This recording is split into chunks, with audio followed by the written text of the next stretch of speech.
প্রবাসীদের জন্য বিশাল সুখবর দিয়েছে ওমান সরকার। ওমান সরকার বছরের শুরুতেই প্রবাসীদের জন্য বড় সুখবর দিয়েছে।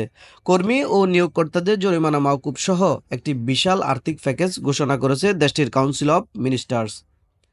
আগামী 1 ফেব্রুয়ারি থেকে পরবর্তী 6 মাসের জন্য শ্রম মন্ত্রণালয় একটি বিশেষ সময়সীমা নির্ধারণ করেছে। এই সময়ের মধ্যে প্রবাসীরা নির্দিষ্ট শর্ত মেনে জরিমানা ছাড়াই বৈধ হওয়ার সুযোগ পাবেন।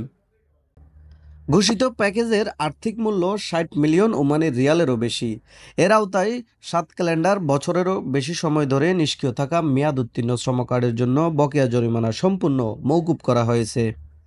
এদিকে ১০ বছরেরও বেশি সময় ধরে অব্যাহত থাকা শ্রম কার্ডগুলো বাতিল করা হয়েছে। তবে শর্ত পূরণ করলে এই কার্ড পুনরায় সচল করা যাবে। সবচেয়ে বড় ঘোষণা হলো প্রবাসীদের জন্য জরিমানা ছাড়াই বৈধ হওয়ার সুযোগ। 1 ফেব্রুয়ারি থেকে মন্ত্রণালয়ের অফিসিয়াল ওয়েবসাইট এবং অনুমোদিত সার্ভিস চ্যানেলগুলোর মাধ্যমে এই সুবিধার জন্য আবেদন করা যাবে। এই সিদ্ধান্তের লক্ষ্য হলো কর্মসংস্থানে স্বচ্ছতা আনা এবং শ্রমবাজারে নতুন দিগন্ত উন্মোচন করা। ওমান সরকারের এই পদক্ষেপ প্রবাসী কর্মীদের মধ্যে স্বস্তি এনে দেবে এবং নিয়োগকর্তাদের আর্থিক চাপও কমাবে।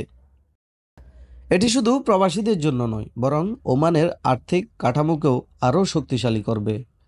তৈদুল ইসলাম সোহাগ, আরব বাংলা নিউজ।